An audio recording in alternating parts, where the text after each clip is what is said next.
Shehada is the Chief of Communications of Euro-Mediterranean Human Rights Monitor, and he joins us live now from Copenhagen.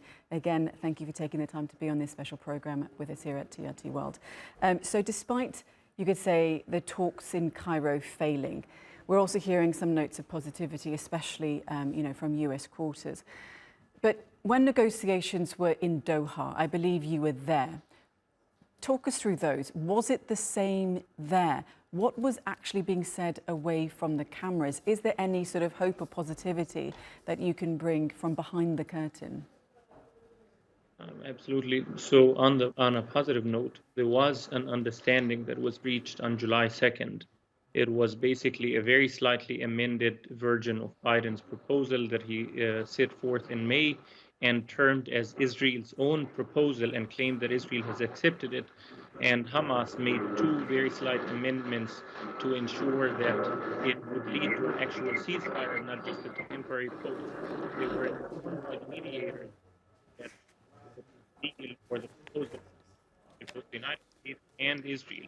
But later on, after they got that answer, Israel proceeded to attempt an assassination against Muhammad al-Deif, to kill Ismail Haniyeh, and unleash a huge amount of massacres in Gaza.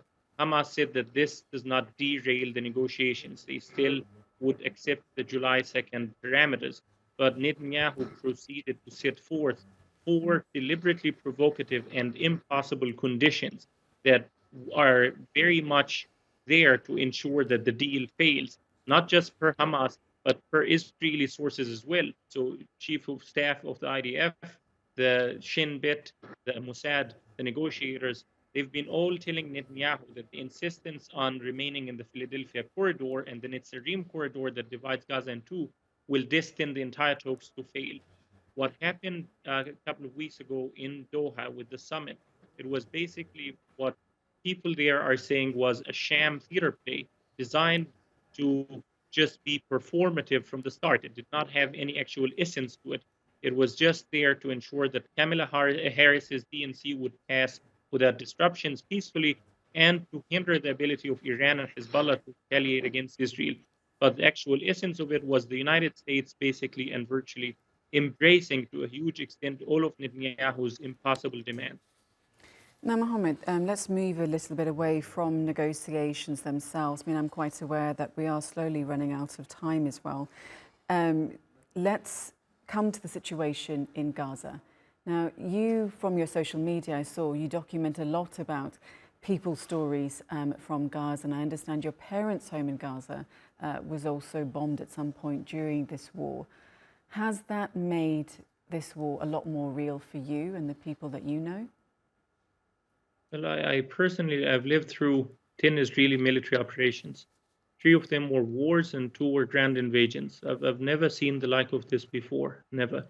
In terms of magnitude, scale, severity, virtually every single person I know has been exposed to loved ones not just being dead, but either decomposing on the street or hacked into pieces. A lot of my friends had to pick up their loved ones in plastic bags. A lot of my neighbors had their loved ones and families buried under the rubble until today. One neighbor of mine, an old woman, she would stand on top of the rubble every morning.